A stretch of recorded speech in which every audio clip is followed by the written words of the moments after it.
Once upon a small kingdom called Eldoria, this realm was brimming with abundant natural resources.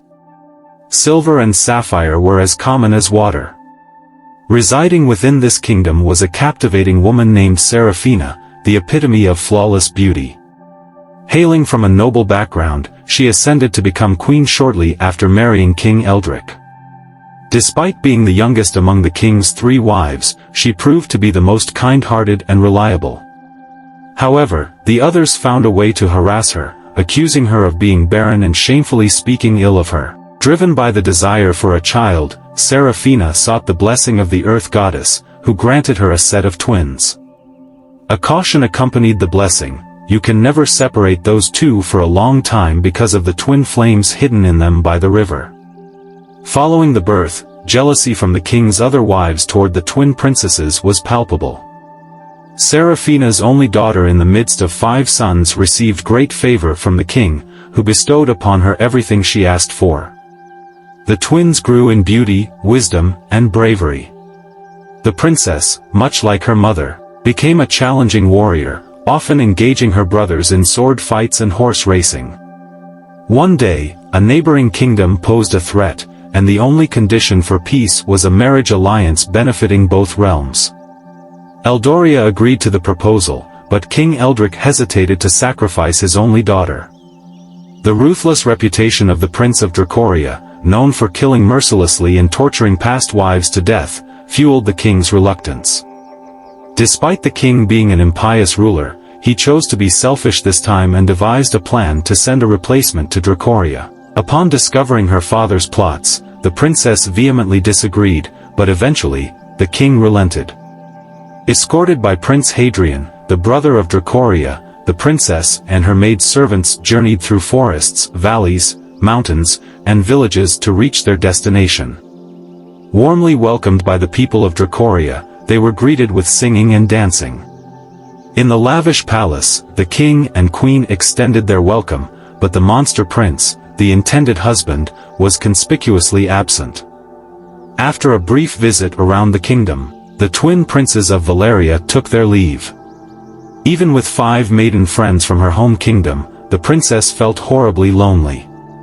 Each day, she looked forward to meeting the enigmatic prince.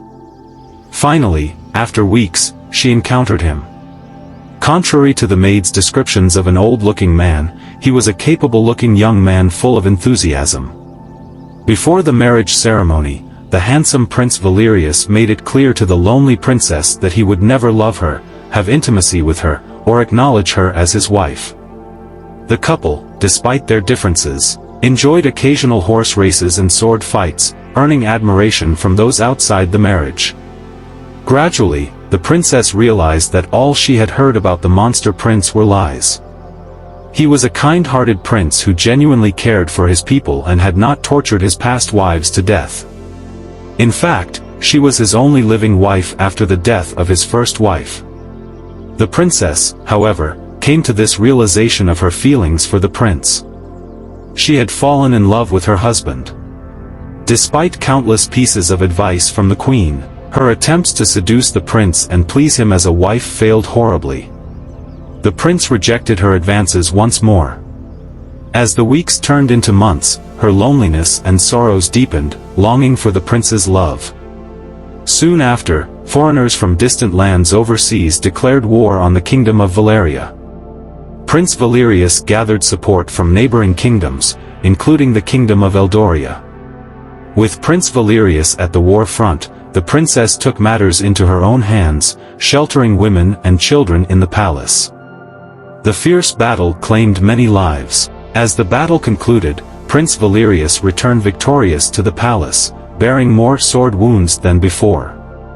However, he discovered the lifeless body of the woman he loved deeply in a pool of blood. Learning from the women that enemy soldiers had breached the palace and killed her royal guards, she had valiantly defended the women and children. Unfortunately, she was stabbed and bled to death. As Prince Valerius carried her lifeless body away, he shed tears of agony, regretting mistreating her all this time. Back in Eldoria, Queen Alara wept uncontrollably for the untimely death of her only son in war. When news of the princess's death arrived, the queen froze, holding her aching chest, recalling the earth goddess's caution, "You can never separate those two for a long time because of the twin flames hidden in them." They reunited in death. I hope you enjoyed this. If so, please subscribe to the channel and turn on the notification bell so that you won't miss out on stories. This is StoryBox Motivational Stories. Stay blessed.